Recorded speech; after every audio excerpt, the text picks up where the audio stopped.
আজকে আমাদের আলোচনার বিষয় ন্যান্ড গেট, সার্বজনীন ন্যান্ড গেট। তো আমরা বিগত কয়েক ক্লাসে মৌলিক গেট সম্পর্কে জেনেছি, অ্যান্ড গেট, অর গেট এবং নট গেট সম্পর্কে জেনেছি। আজকে আমরা সার্বজনীন গেট, ন্যান্ড এবং নট সম্পর্কে জানব। তাহলে আমরা শুরু করি ন্যান্ড গেট। ন্যান্ড গেটটা কি? ন্যান্ড গেটে বলা হচ্ছে অ্যান্ড গেট হতে নির্গিত সংকেত। অ্যান্ড গেট হতে নির্গিত সংকেত। এখন কথা হচ্ছে অ্যান্ড গেট আমরা যারা বুঝি না, অ্যান্ড গেট সম্পর্কিত আমার পেজে ভিডিও দেওয়া আছে, তোমরা দেখে আসো। তো অ্যান্ড গেট হতে নির্গত সংকেতটি নট গেটের মধ্যে দিয়ে প্রবাহিত করলে ন্যান্ড গেট পাওয়া যায়। আমরা কথাটা বুঝি নাই তা ভালো কথা। ধরি আমরা এরকমটা, ব্যাপারটা হচ্ছে কি হয়, অ্যান্ড প্লাস নট, এই দুইটা জিনিস একের সাথে মিশ্রিত হয়ে আমাদের কি তৈরি করতেছে, ন্যান্ড তৈরি করলো। আচ্ছা, এখন আমরা যারা ন্যান্ড গেট জানি না তাদের একটু বলি নেই। ন্যান্ড গেটের কাজ হচ্ছে গুণ করা এবং নটের কাজ হচ্ছে পূরক করা। তো অ্যান্ড কিরকম দেখতে? অ্যান্ডের চিত্র হচ্ছে আমাদের এই যে ডি এর মতো অবশ্যই থাকবে, হ্যাঁ, ডি এর মতো থাকবে। তো এই যে ডি এর মতো দেখতে অনেকটা, অ্যান্ড ডি এবং নট দেখতে কিরকম? দেখতে অনেকটা আমাদের ত্রিভুজের মতো, এই যে এরকম। তো এইটা হচ্ছে আমাদের কি, নট। তাহলে এইটা হলো আমাদের অ্যান্ড চিহ্ন, আর এটা কি, নট চিহ্ন। তাহলে দুইটাকে একসাথে আমরা লিখতে পারি।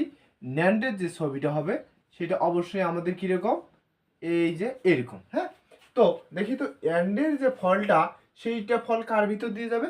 নটের ভিতর দিয়ে যাবে। তো এই নটের ভিতর দিয়ে গেলে যে ফলটা পাবো সেটাকে বলা হচ্ছে আমাদের ন্যান্ড গেট। তো এইটাই আমাদের ন্যান্ড গেট। আসলে ব্যাপারটা মূলত কি হয়, আমরা দেখছিলাম যে ন্যান্ড এবং নর সর্বনিম্ন দুইটা ইনপুট নিতে পারে, এর কম সে নিতে পারে না। তাহলে এই ন্যান্ডের ভিতর দিয়ে আমি যদি কি করি, যদি এ এবং বি ইনপুট দেই, তাহলে অ্যান্ডের কাজ হচ্ছে গুণ করা। অ্যান্ডের কাজ কি করা? গুণ করা। তাহলে এ ইনটু কি হবে, বি হবে। আর যখন এই ফলাফলটা, এই যে ইনপুট এ বি যে ফলাফলটা, এই ফলাফলটা কার ভিতর দিয়ে যাবে? নটের ভিতর দিয়ে যাবে। তখন সেটা এ বি, আমরা জানি যে নটের ভিতর দিয়ে কোনো কিছু যদি আমি এদিকে এ দেই তাহলে হবে এদিকে এ পূরক, আর এদিকে যদি আমি কি দেই, এ পূরক, তাহলে এদিকে হয়ে যাবে হচ্ছে আমাদের এ। হ্যাঁ, মানে তার বিপরীতটা। তো এখন যেটা আমার কথা, যে এ বি যদি আমি দেই তাহলে এখানে পাবো আমি এ বি পূরক। হ্যাঁ, তো এই যে পুরো জিনিসটাকে শর্ট করে আমাদের বইয়ে যেটা লেখা আছে সেটা হচ্ছে আমাদের এরকম। আমি যদি কি করি, এ আর বি ইনপুট দেই তাহলে আমাকে ডিরেক্ট কি পাবো, এ বি পূরক। বুঝলাম কি না নাই? তো আমাদের এইটা হচ্ছে পূর্ণভাবে ভাঙ্গা অবস্থায়, আর এটা একদম কি, শর্ট ফর্মে। তো এই যে শর্ট ফর্মে আমাদের এটা কি পেলাম, ন্যান্ড গেট আমি পেলাম। তাহলে ন্যান্ড গেটে কি বলা হইলো, অ্যান্ড গেট হতে নির্গত, এই যে অ্যান্ড গেট হতে যে নির্গত সংকেতটি কে, এ এবং বি। তো নট গেটের ভিতর দিয়ে, এই যে নট গেটের ভিতর দিয়ে প্রবাহিত করলে ন্যান্ড গেট পাওয়া যায়। এই যে ন্যান্ড গেট আমি যেটা পাইলাম সেটা হচ্ছে আমাদের কি গেট, ন্যান্ড গেটের আউটপুট। তো এই হচ্ছে আমাদের ন্যান্ড গেটের মনে কর যে বেসিক কাহিনী। তো আমরা যদি এখন কি করি, ধরি নাও আমি যদি তিনটা ইনপুট দিই, কি কি দিলাম, তিনটা ইনপুট ধরে নিলাম, হচ্ছে গিয়ে এ দিলাম, বি দিলাম, সি দিলাম। তাহলে ডিরেক্ট এদিকে কি হবে আমার, এ বি এবং সি তার উপর পূরক। আমি এই দুইটা আর দেখাইনি, তাই কি না? যদি ধরো সে কথা এইটা এইরকম থাকতো, এটা থাকতো আমাদের বি, এটা সি, তাহলে এই জায়গায় কি হইতো, এ ইন্টু বি ইন্টু সি, তাহলে এটাই হয়ে যেত আমাদের এ বি সি পূরক। তাই এই জায়গায় যদি আমি ডিরেক্ট এক বেলায় দেখাইতাম তাহলে সেখানে আসতো আমাদের কি, এ বি এবং সি পূরক। হ্যাঁ, বোঝা যায় কিনা? অবশ্যই বোঝা যায়। তাহলে এইটা যদি আমরা বুঝি থাকি তাহলে আমাদের একটা এখন কি দরকার, সত্যক সারণী। সত্যক সারণীটা আসলে কি?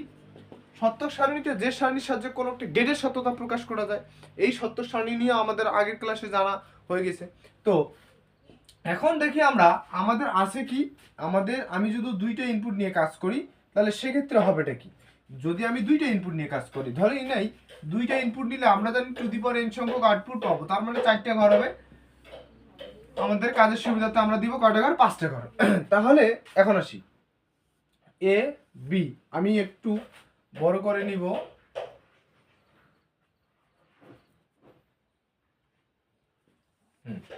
আমি এটা নিলাম এ, এটা নিলাম বি, এটা নিলাম এ বি, তারপর হচ্ছে এ বি তার উপর পূরক।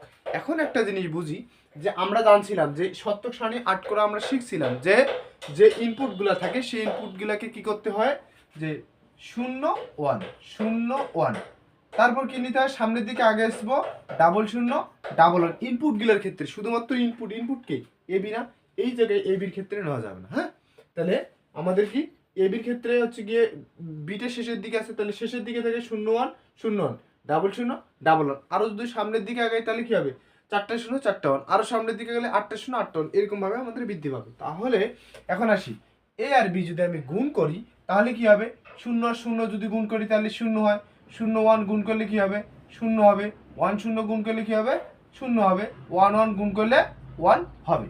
তো এখন কথা হচ্ছে আমরা এইটা তো আমি পেলাম, কিন্তু যদি আমি পূরক করি, হ্যাঁ এবি আছে, এবিটা হচ্ছে কি 0 0 0 1, যদি এটাকে পূরক করি, পূরক করা মানে উল্টে যাওয়া, পূরক করা মানে উল্টে যাওয়া, তাহলে এবিটাকে আমি যদি উল্টাই তাহলে কি হবে 1 হবে, এটা কি হবে 1 হবে, এটা কি হবে 1 হবে, আর এটা কি হয়ে যাবে আমাদের 0 হয়ে যাবে। এই তো হচ্ছে কোথায়, তাহলে এই জায়গায় আমি কি পেলাম শতক সারণী। তো আমাদের বইয়ে যেটা করা আছে, এই যে এবি যে ঘরটা আছে, এই এবি ঘরটা আমাদের বইয়ে দেওয়া নাই। আমাদের বইয়ে কি দেওয়া আছে, ডিরেক্ট এইটা থেকে এইটা, বুঝতে পারছি। এই হচ্ছে আমাদের কাহিনী।